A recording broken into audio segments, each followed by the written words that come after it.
And also remember that conflict is very much important. If only there is a conflict, it can be the conflict of interest or the conflict between characters. A good plot will have this conflict. And so conflict is another term which you should remember. And then again, I told you that the last part is catastrophe or denouement or resolution. In the case of tragedy, I told you, I have given you the example of Julius Caesar, where I talked about the final catastrophe. But in some stories with happy endings, the last segment is called resolution. Say for example, you will listen to stories with happy endings. Finally, like the stock phrase, they lived happily ever after. Okay, that is called resolution. And so remember the fifth segment. It is called catastrophe in the case of a tragedy. In the case of a comedy or a story with a happy ending. The example, remember, they lived happily ever after. And so with such an ending, that last part is called resolution. Understood? And see, these are the important terms that comes about, see, plot, characterization. And when you talk about characterization, you should understand hero, anti-hero, protagonist, then antagonist, then foil character, confidant. Then you should understand what is the meaning of an intrigue. Then what is the significance of the main plot and the subplot.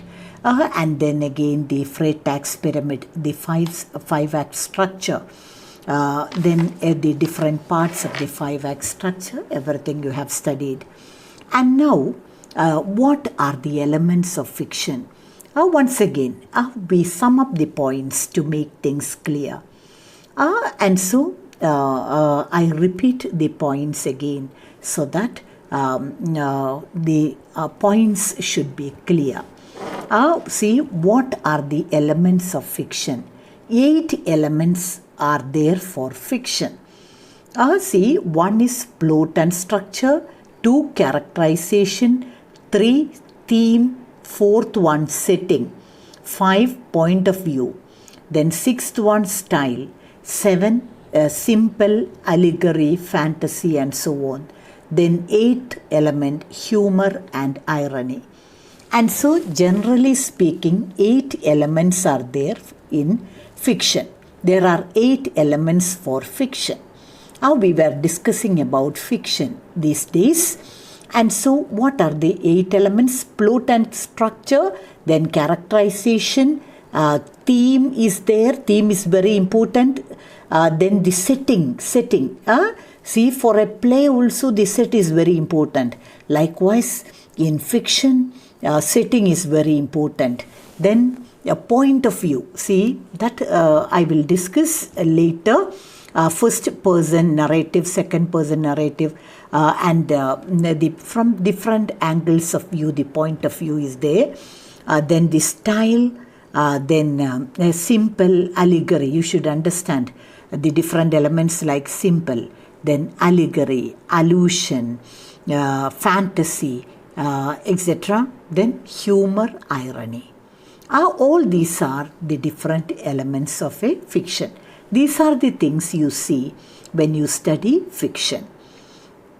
And again remember, for characterization, Aristotle says that action is very much important than characterization. But another critic, E.M. Forster, says that characterization is more important.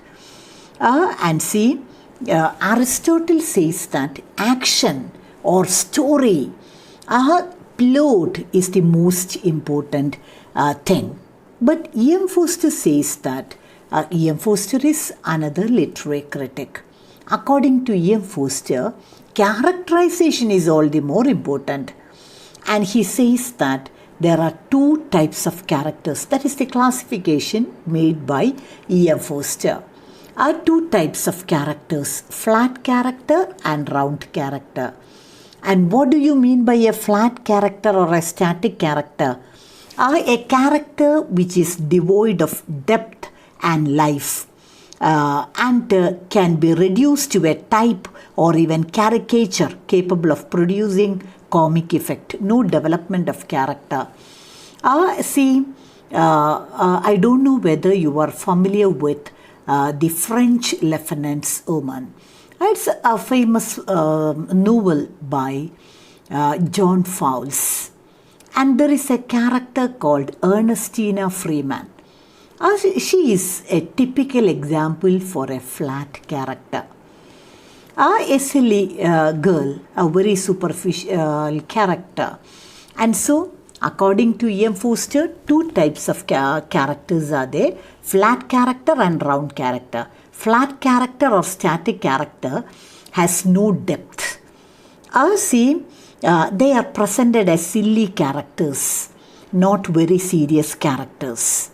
Whereas round characters are characters with depth. And so that is the differentiation made by E.M. Forster. And for Forster, more important than the plot is the characterization. You should also note the atmosphere of the play. Atmosphere of the play is very much important, like the setting in a play. And so atmosphere is the aura of mood that surrounds the story. Or atmosphere means the predominant mood in all or part of a literary work. It can be joyous, melancholic, tense or ominous. Here also I am using the same example, Macbeth. You will get the mood of the play, the ominous mood of the play. Atmosphere determines the emotional experience that the reader will have while reading the narrative. The mood of a work of fiction is created by means of setting, attitude of the narrator and the other characters, and descriptions. The setting of the story is the location in which the story takes place. And so what is the setting of the play? The locale or the location where the story takes place. And the setting has a very significant role in evoking specific moods.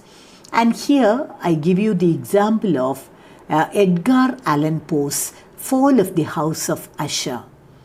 There, when you go through the story, the setting itself is very much the isolated mansion, and when you go through it, the Gothic elements in the play, the frightening mood is created. Even the setting will give the reader an idea of the tension that develops later. And so just understand that atmosphere is also an important factor. And atmosphere means the mood that is prevalent in a particular fiction. Our mood can be joyful mood, ominous mood, frightening mood, etc.